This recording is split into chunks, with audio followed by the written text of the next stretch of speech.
Hello, I'm Armin Budish. Welcome to Golden Opportunities. Today, healthcare insurance might be quickly changing. You can count on us to give you the latest updates. You divorced and later remarried. How will this new status affect your estate planning? We vow to offer advice. Then, we've got some healthy tips to keep you going strong. Plus, facing foreclosure, mediation may help keep you from moving. We'll bring home the facts. And to report or not to report an auto accident to your insurance company? That is the question. It's time to get GOing, so pull up a chair and join us at our kitchen table for Golden Opportunities.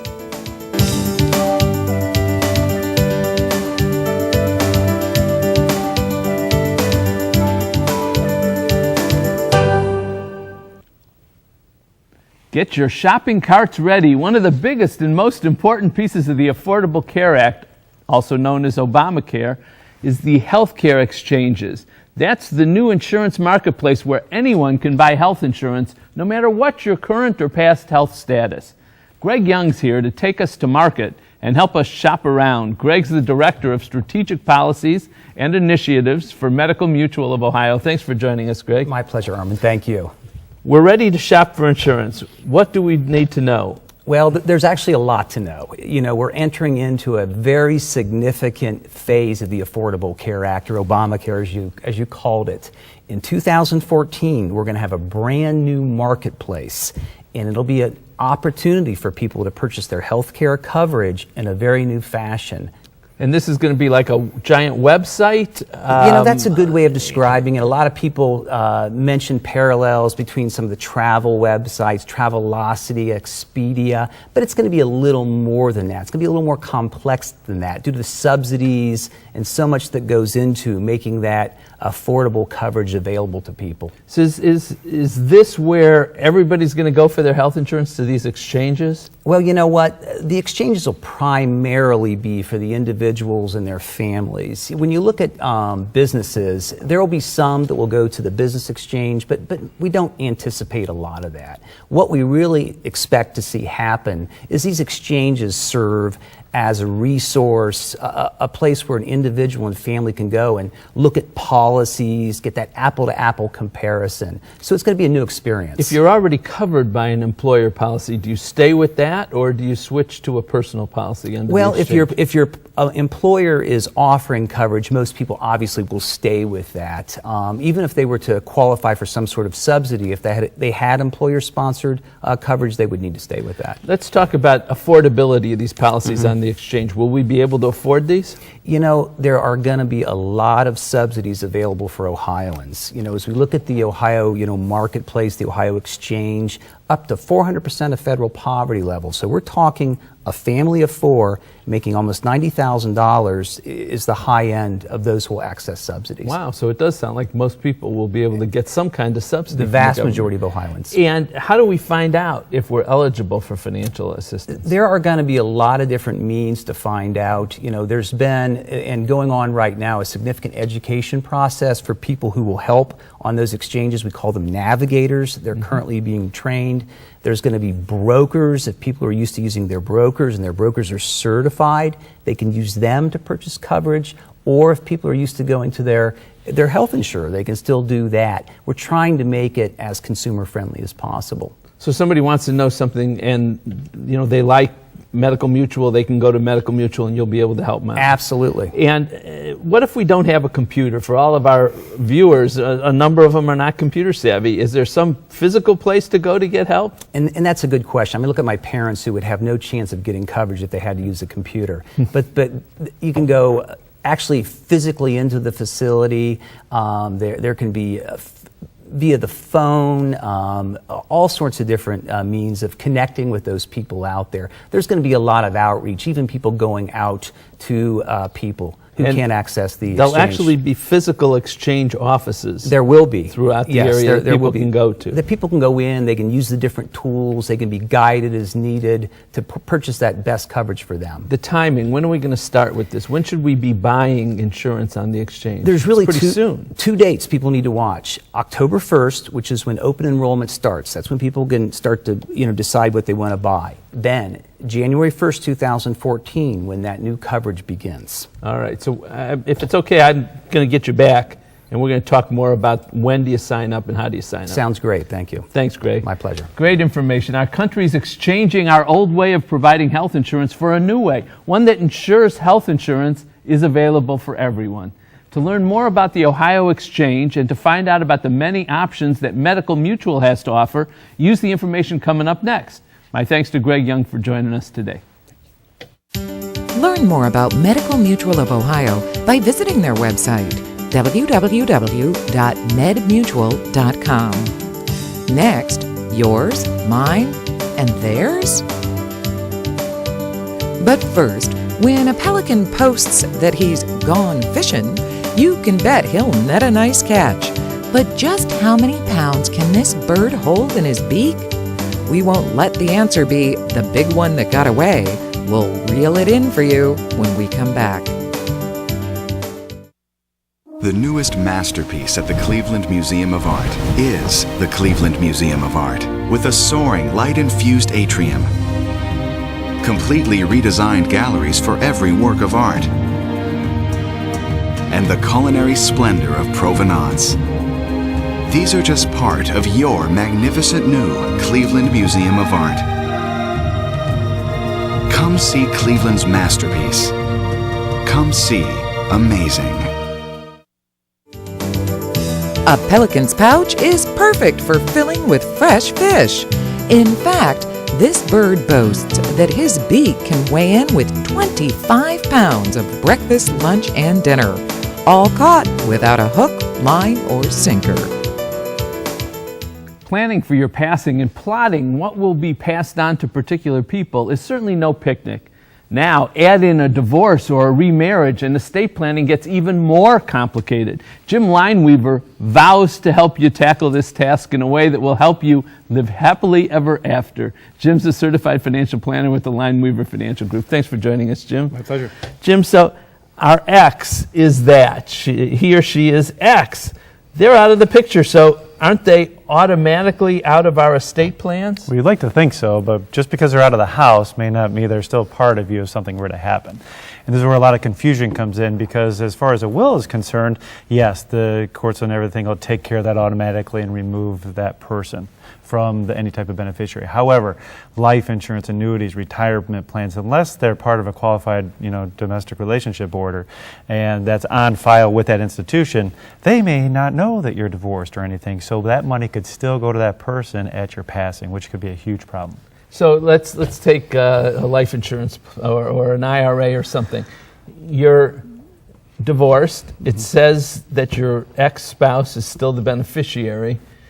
Is there anything stopping the insurance? Will the insurance company or the bank even know that they're not your spouse anymore? They have no idea until it goes to maybe send that check out to that person, and the rest of the family is going, well, what's going on or what just happened? So it could be paid out incorrectly. It easily could be, because that insurance company will not have those documents on file if you do not supply them, and that's a huge issue. And that goes by contract. So to be able to get that unwound is not easy. So you have to let the banks and the insurance company, your financial advisor, everybody know, and then you got to make the change. Yeah, you do. Change the beneficiary forms. Yeah, and it's not only that, but it's, for powers of attorney for health care, for financial purposes. It could be, you should update a will, even though that could automatically be taken care of. Any trust documents, everything from A to Z needs to be updated once you go through a divorce. Well, but let's talk about wills and trusts for a minute, because, the law says that if you get a divorce, your spouse is out, but correct. Should you change your trust in your will? Yeah, well, because what happens is the will is usually going to go through probate, whereas the trust usually does not and everything. So it really gets complicated, and once you're gone or out of the picture, the last thing you want is your kids trying to fight for money and do all these different things.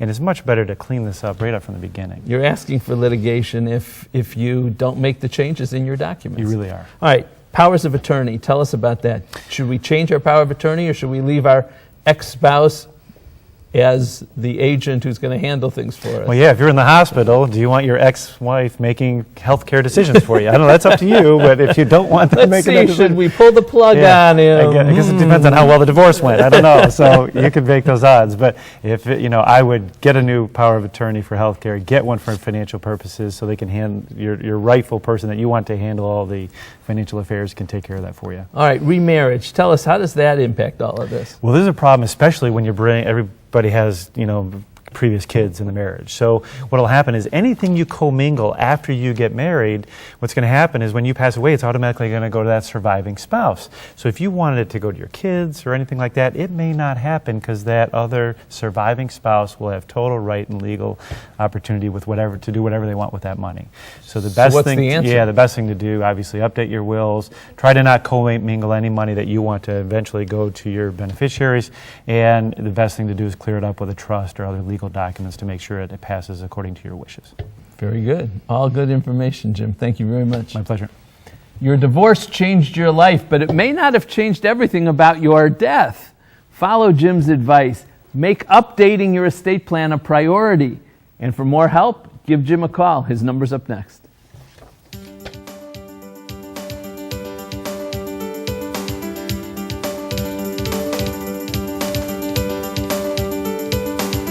For more information, call the Lineweaver Financial Group at 1-888-313-4009 or log on to www.lineweaver.net. Next, here's to your health. Looking for places to go, things to do? Welcome to our community calendar. On Wednesday, September 11th, Movie Night at the Maltz Museum of Jewish Heritage will shine the light on a beautiful, though fictionalized story.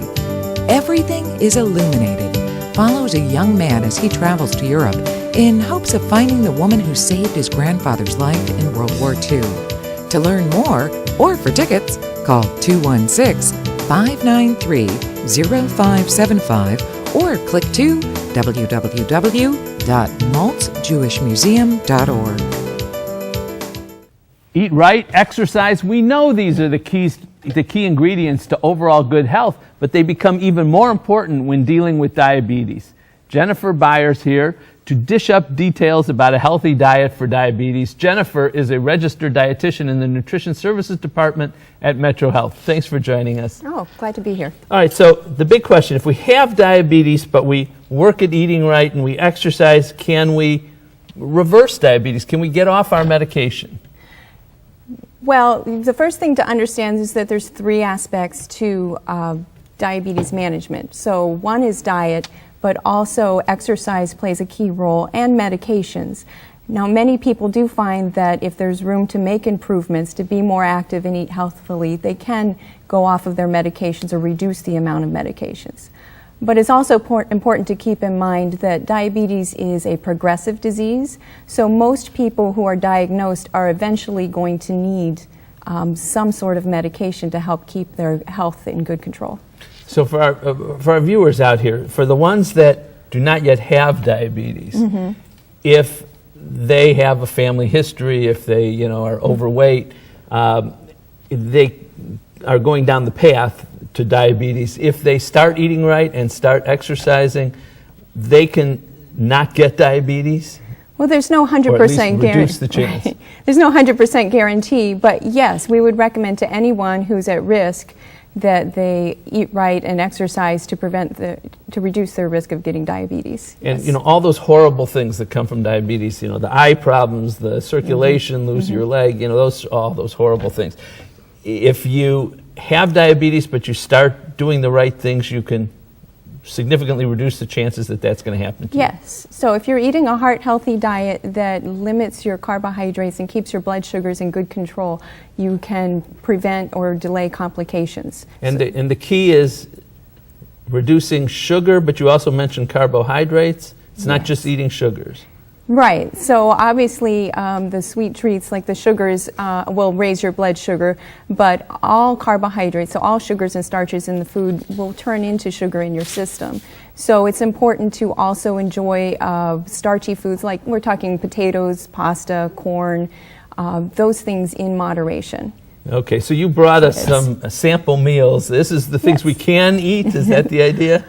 Well, this is just an example of some healthy choices that would be moderate in carbohydrates. Okay. So for a quick breakfast, you can have 6 ounces of light yogurt with up to a cup of whole strawberries or a half cup of sliced strawberries and 2 tablespoons of granola. So make yourself a yogurt parfait for a quick Okay. and easy breakfast. All right. Lunch might be a turkey sandwich with lettuce and tomato and an apple, and then plenty of vegetables.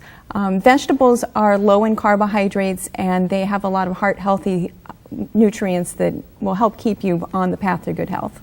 All right. Then dinner might be a serving of baked fish or baked chicken with a half cup of broccoli and a salad for some extra veggies, and maybe a small or half of a large baked potato. So you can have potato or bread as long as it's moderated. Exactly. All right, and I want our viewers to notice our beautiful, fine blue china. One more question. Artificial sweeteners, does that do the trick if we use artificial sugars? It's a good immediate step to reduce your sugar. So if you're drinking a lot of things with sugar and you replace the sugar with artificial sweetener, the immediate effect is that your blood sugar won't go as high. But in the long term, it's got its own issues, so it's not the ideal solution. Okay, well, thank you. This is all great information. Thank you Okay. very much. Thank you. Eating right in the right amounts, combined with exercise and, if called for, medications, will not only help you manage your diabetes, it'll help you live a truly healthy lifestyle. To learn more, call Metro Health Nutrition Services. I'm going to give you the phone number, so write this down. 216-778-7835. 216-778-7835, or log on to www.metrohealth.org/nutrition. Good information. You have to learn about this. My thanks to Jennifer for a delicious serving of important information. Find out more by calling Metro Health at 216-778-7800 or visit www.metrohealth.org. Want more Metro Health medical information? Be sure to tune in to WTAM 1100 each Saturday morning at 7 for Metro Health and You, hosted by Dr. Christine Alexander. Next, forestalling foreclosure. It's time to get up and go, an exercise minute on golden opportunities. Hello everybody, I'm Mike Harbin from Breakout Fitness, and today we're here to show you how to work those ever important hamstrings muscles that help us get up and down the stairs and move around. How's that sound? I like to move around. All right, we're not only going to do that, but we're going to use our exercise ball, so this is going to help work our core. So we're going to go ahead and we're going to lay back flat on the mats here. We want our ankles to be straight up on top of the ball so our legs create a nice little angle. Perfect. Now, keeping your head back and your shoulders square to the ground, place your hands to the side. Now we're going to make a nice little bridge, pushing our backside off the ground, and all we're going to want to do is simply bring that ball in and extend it out. Try to keep your backside off the ground. We're looking for 12 to 15 repetitions here, and 2 to 3 sets. How you doing, Armand? Oh, this is great. Don't lose the ball. Squeeze your core. Keep it together there, buddy. I'm losing my ball. Excellent. All right, once again, 2 to 3 sets, 12 to 15 repetitions, and now it's your turn to get up and go. For your copy of the exercise booklet, please send $1 for postage to Golden Opportunities, 23240 Chagrin Boulevard, Suite 450, Beechwood, Ohio, 44122. You're facing foreclosure, but before it's final, you might be able to modify the outcome with mediation. Judge Nancy First and Andrea Kinast, both from Cuyahoga County Common Pleas Court, are here to offer information on this option. Judge First is the administrative and presiding judge, and Andrea is the foreclosure mediation program director. Thank you both for joining me today. Good morning. Thank you for having us. Is this a new program, Judge? Well, this program is started in 2008 in response to the foreclosure crisis, and we're happy to report that it has a 65% success rate. Wow. Okay. So, what does success mean, though? Does that mean you've saved your home? What does Not what does it mean? necessarily. It may mean that you've entered into an agreed new payment plan, or you've agreed to a graceful exit from your home in the event you can't work things out. So, if you get the foreclosure notice and it says you got to be out in 3 days or something like this, do you get out in 3 days? No, you do not. You should stay put and contact the foreclosure mediation department, and Andrea can explain. Please the do. details. Tell us what happens when we contract. And this is through the Court of Common Pleas for Cuyahoga County. That's correct. Okay, what happens? So when a foreclosure action is filed in Cuyahoga County, the property owner will receive the summons and complaint for the foreclosure in the mail. They'll also receive with that package the request form for mediation. They can fill this out, return it back to our department at the court. Our address is right on the form. They can fax it, email it, walk it in, however it's easiest. And then we review it to see if the case is suitable for mediation. And if it is in mediation, then the foreclosure process is put on hold while they try to work things out. Now, when you say work things out, does that mean that the homeowner comes in and says, I'll pay, I promise? Is that what goes on, or what's happening? So it's a little more formal. What we do is we sit down with the property owner and the bank's attorney initially. And what we try and do is determine what the circumstances are, why the property owner fell behind, and then what type of information they need to provide to the bank to see if they might qualify for some type of workout option. And then after that, we'll have a full mediation where the bank representative appears in person, and hopefully they've reviewed all of the information, and we can determine if the parties can work out some, agreed upon payment plan or modification. What kind of information do people have to bring with them?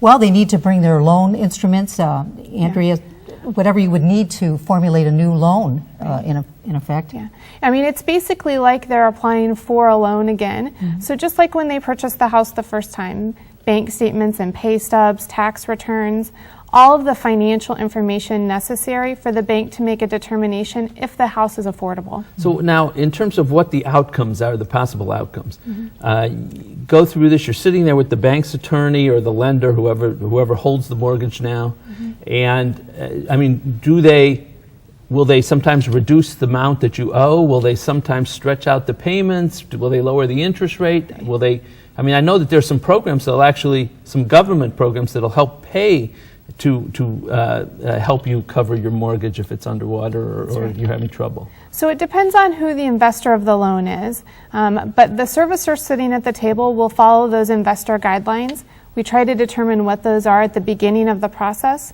so that we're all on the same page and we know what goal we're working toward.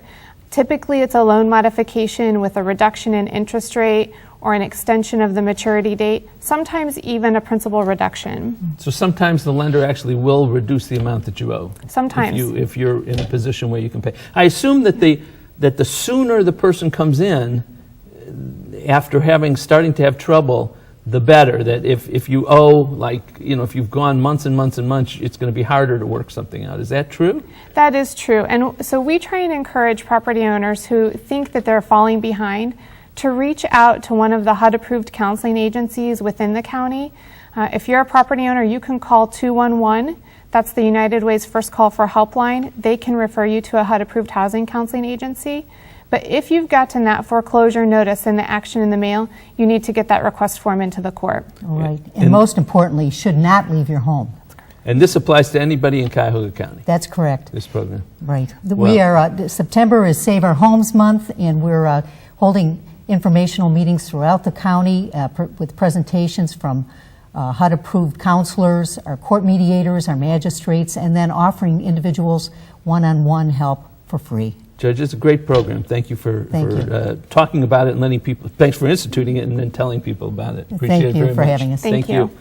This mediation program could be a life and a home saver. To find out more about how to protect your home from foreclosure, use the information coming up next. My thanks to Judge First and Andrea for holding court here today. Call the Cuyahoga County Common Pleas Court to learn more about foreclosure mediation. The number is 216-698-7138 or click to their website, cp.cuyahogacounty.us/foreclosure mediation. Next, should you file an accident claim with the insurance company? They haven't been inducted to a Hall of Fame. They don't get stopped for autographs or photos. They don't have entourages or shoe deals. But they still deserve our applause and admiration because they are fighters, believers, heroes. We are the Metro Health System. We are the proud sponsor of the comeback. If you're involved in a major auto accident, of course you should report it to your insurance company. But how about a little fender bender? Are you better off working things out privately so your premiums won't skyrocket? Here with his premium answer is my law partner, Mike Solomon. Thanks for joining us, Mike. So let's start simple. When are you better off not calling your insurance company? Well, let's say you're in your parking garage and you run into the pole in the parking garage. You do a little damage to your car below the deductible. It's not worth filing a claim because you won't get anything and it might raise your premiums. Of course, I would never do that. Yes, that's right. What if the damage limited to your own car or your own property, no one's involved, but the cost of repairs is more than your deductible? Well, that's a little bit more difficult. If it's more, you've had another fender bender by yourself, it's higher than the deductible. Probably if it's a small amount, maybe $500, and you haven't had any other claims recently with the insurance company, you probably can submit it and it won't impact your premiums. The bigger issue is if you have a bigger accident and you have a larger claim, it's up in the air. You have to. It may impact how much your premiums will go up over the years and how long they go up. How many years it'll be increased, and you don't know, and that could cost you more money. Okay, you've been talking about nobody else involved. What if there's other people, other property involved? Well, if you run into have a fender bender with someone else and they're injured or a lot of damage to the car, clearly you call the insurance company. And what if it's just a little one, little fender bender? Now, this is where people sometimes make mistakes. Oh, let's work it out privately. No real damage. No one's hurt. Nobody's hurt. Nobody appears to be hurt. Right. So you do that, and then all of a sudden, later on, you settle it privately. Later on, all of a sudden, they file a claim. A couple days later, they feel a pain in their back, and it could be true, or maybe they're making up something. And all of a sudden, they bring an action against you, but you waited too long, and the insurance company may have problems. They may not grant you coverage because you waited too long, and they can't research the problem. So tell your insurance company. Always tell your insurance company. Okay, good information, Mike. Thank you. We buy auto insurance to pay for accidents. Sometimes you'll be better off to forget about contacting the insurance companies so your premiums won't skyrocket. But when another person's involved, take Mike's advice, make the call, always. Call Budish, Solomon, Steiner, and Peck at 1-888-236-5173 for more information or to schedule a speaker for your organization. Or log on to www.budishandsolomon.com. Till next week, make the most of your golden opportunities. Would you like to join our kitchen conversation? All you have to do is call toll-free 1-877-765-1543 and leave us your question, name, and phone number. Or log on to www.golden.tv for all the latest information and show updates.